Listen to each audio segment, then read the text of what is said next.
साथ संगत जी, प्यार से कहना धन निरंकार जी। साथ संगत जी, आप जी के चरणों में बहुत ही सुंदर प्रेरणादायक कहानी विचार जिसका विषय है धन निरंकार जी का क्या मतलब होता है। तो आइए साथ संगत जी जानते हैं इस आध्यात्मिक कहानी के माध्यम से। साथ संगत जी, धन निरंकार जी, जब देखा मैंने निरंकार को सब में। बहुत समय पहले की बात है। उत्तर भारत के एक छोटे से गांव हरिरामपुर में एक युवक रहता था जिसका नाम अर्जुन था।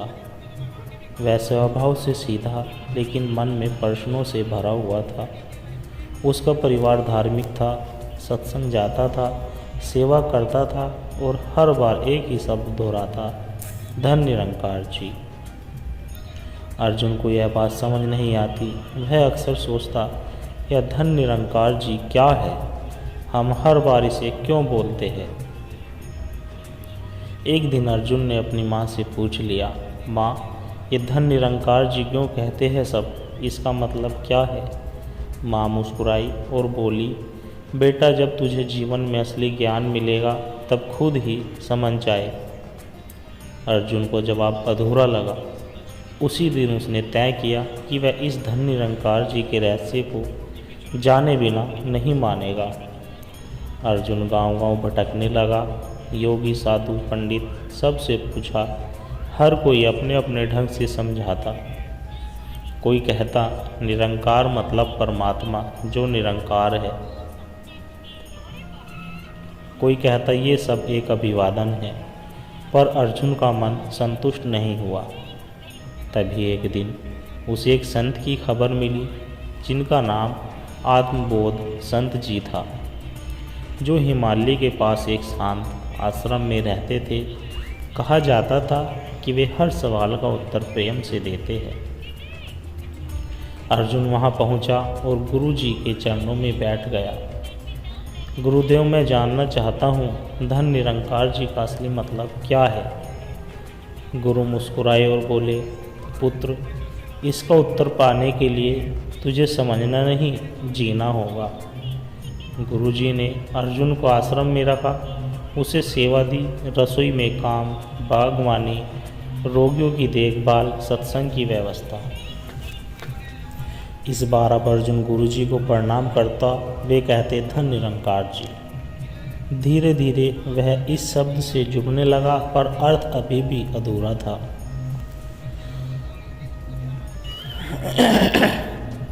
एक दिन अर्जुन को एक बूढ़े साधु की सेवा का कार्य दिया गया। साधु बहुत क्रोधी स्वभाव के थे। अर्जुन फिर भी उनकी सेवा करता रहा। एक दिन साधु फूट फूट कर रोने लगे। तू कौन है जो बिना किसी स्वार्थ के मेरी सेवा कर रहा है। अर्जुन ने विनम्रता से कहा, मैं नहीं जानता, बस लगता है आप में कोई दिव्यता है। साधु बोले, अब जान ले, यही है निरंकार जो हर जीव में है, जिसकी सेवा तू कर रहा है। एक दिन आश्रम के पास की नदी में एक बच्चा डूबने लगा। अर्जुन ने बिना सोचे नदी में छलांग लगा दी। जब वह बच्चे को बचाकर किनारे लाया तो सभी ने कहा, अर्जुन, तूने जीवन दान दिया। गुरुजी आए और बोले, धन निरंकार जी, यही भाव है। जब तू किसी की जान बचाता है तो उस निरंकार की पूजा करता है। यही धन सबसे बड़ी पूंजी है, सेवा। अर्जुन के भीतर धीरे धीरे यह आने लगा, मैं अब समझने लगा हूँ निरंकार को। गुरुजी ने उसे गांव भेजा भिक्षा के लिए। गांव में किसी ने उसे अपमानित किया, मारा, खाना नहीं दिया। थका हारा लौटा अर्जुन गुरुजी के पास आकर बोला, गुरुजी, लोगों में तो कोई ईश्वर नहीं दिखा। गुरुजी बोले, अगर तूने निरंकार को सब में नहीं देखा तो अभी भी तेरा ज्ञान अधूरा है। जब तुझे अपमान करने वालों में भी वही परमात्मा दिखे तब समझना, तू जाना। अब अर्जुन पूरी तरह बदल गया था। उसके अंदर करुणा, क्षमा और समर्पण आ गया। एक दिन उसने रोते हुए गुरु के चरणों में कहा, गुरुदेव, अब समझ गया, यह शरीर मिट्टी है, मन ब्रह्म है और जो सबके भीतर है वही निरंकार है, वही धन है, वही जी है। गुरुजी ने उसके सर पर हाथ रखा और कहा, अब तू कह सकता है कि धन निरंकार जी, क्योंकि अब तूने उसे देखा है, जिया है, समझा है। अर्जुन अपने गांव लौट आया।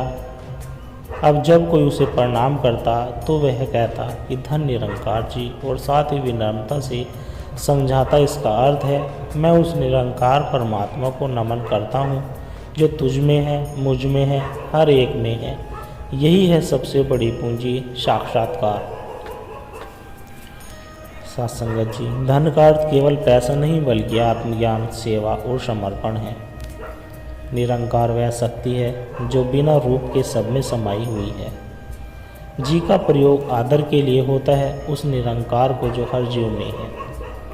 धन निरंकार जी कहना एक संस्कार है, एक दृष्टिकोण है, सबको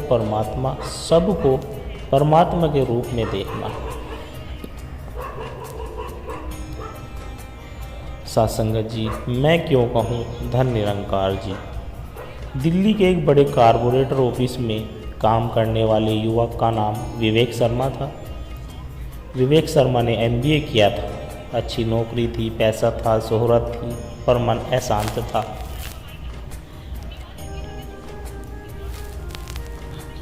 वह धर्म, भक्ति,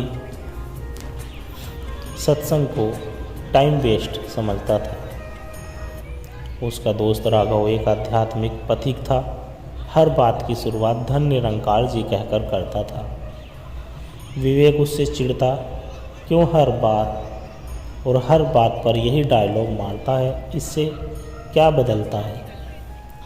राघव मुस्कुराकर बस कहता, जब समझेगा ना तब तेरे जीवन का हर डायलॉग बदल जाएगा। विवेक को एक दिन ऑफिस से निकाल दिया गया। जिस कंपनी को वो संभाल रहा था उसमें धोखाधड़ी का केस लगा। किसी और की गलती थी लेकिन दोष उस पर आ गया। उसकी पूरी दुनिया हिल गई, नौकरी गई, बदनामी हुई, रिश्तेदार कट गए। जिस राघव को वो ताना देता था वही एक दिन उसके घर आकर बोला, चल थोड़े दिन के लिए मेरे गांव चल, वहाँ तुझे शांति मिलेगी। राघव का गांव था सत्यलोकपुर, जहाँ हर शाम सत्संग होता था। लोग एक दूसरे को देखकर कहते, धन निरंकार जी। विवेक पहले चिढ़ता था लेकिन धीरे धीरे उसकी सोच बदलने लगी। एक दिन सत्संग में एक वाक्य सुनाया गया जो था, जब तू धन निरंकार जी कहता है तो तू खुद को याद दिला रहा होता है कि तू कुछ नहीं, सब कुछ उसी का है। विवेक चौंका। यह वाक्य उसके अहंकार को तोड़ने लगा।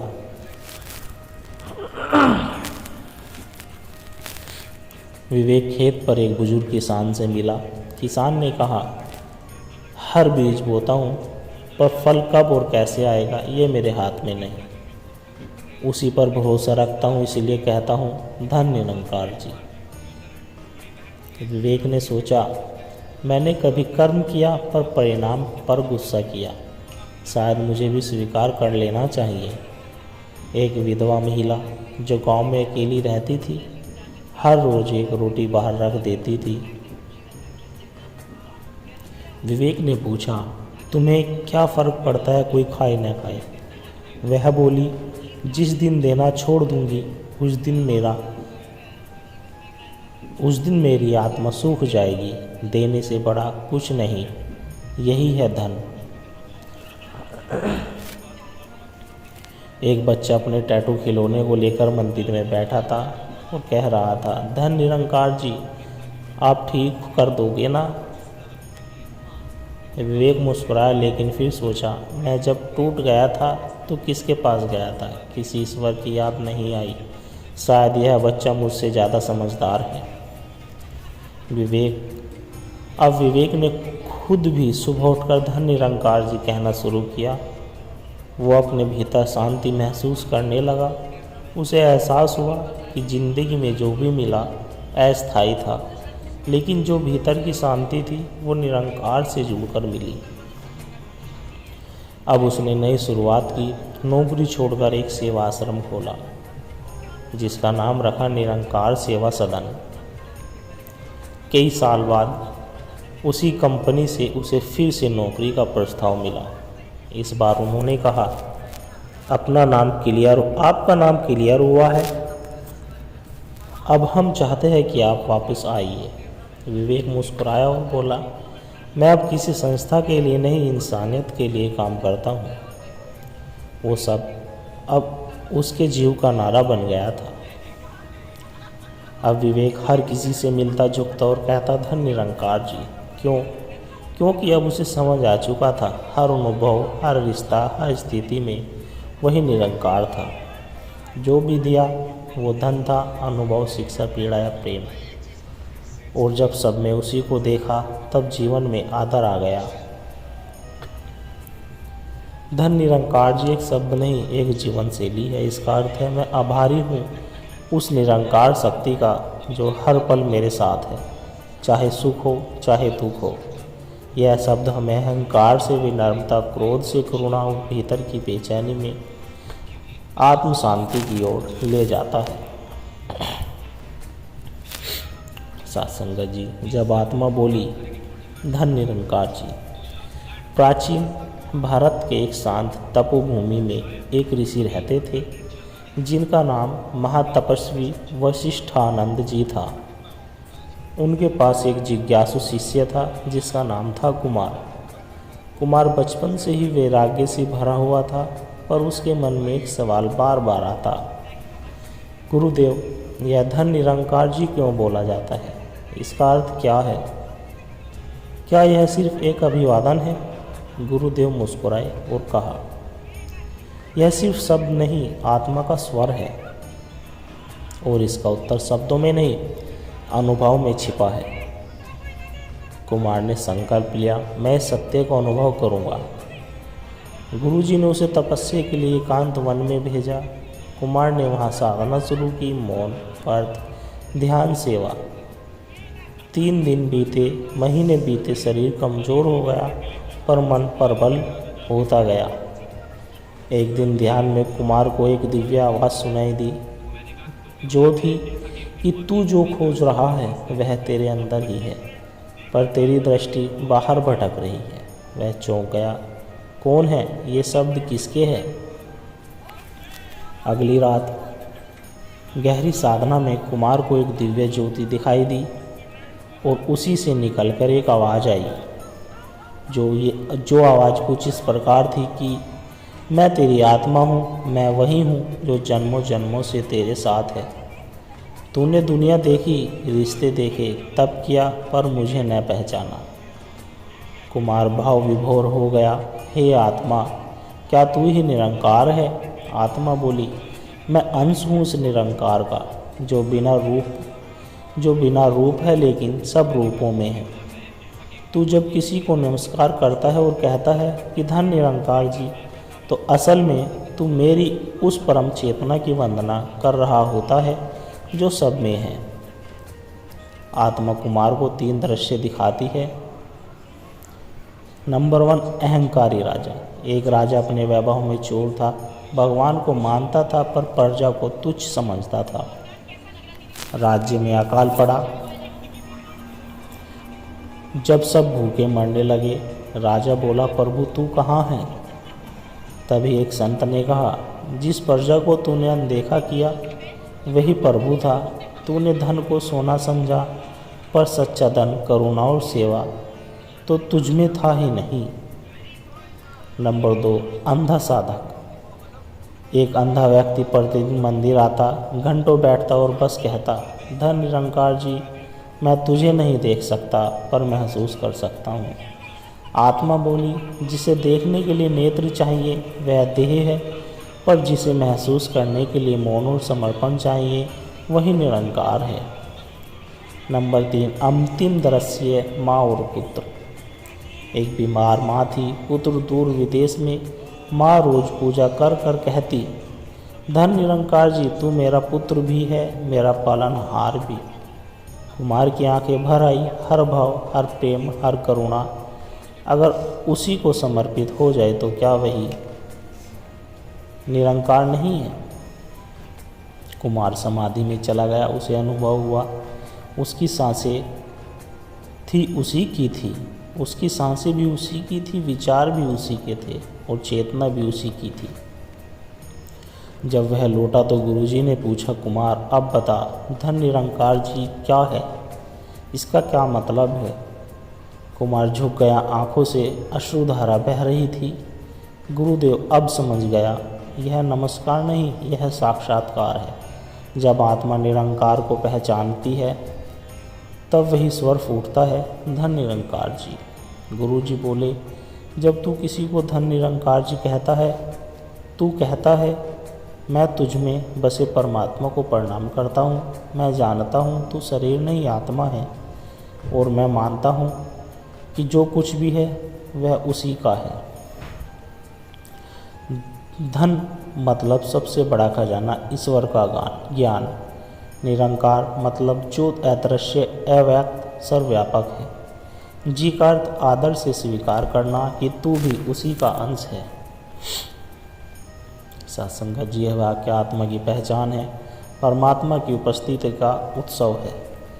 सत्संगत जी, दास के द्वारा कहे गए प्रेरणादायक कहानी विचार यदि आप जी को अच्छे लगे हो तो लाइक करें, कमेंट करें और शेयर करें और दास को आशीर्वाद दें कि हर रोज़ आप जी के चरणों में ऐसी ही प्रेरणादायक कहानी विचार लेकर आता रहूं। और सत्संगत जी दास के चैनल सोना इंस्पायर विचार को भी सब्सक्राइब जरूर कर दे। सत्संगत जी, प्यार से कहना, धन निरंकार जी।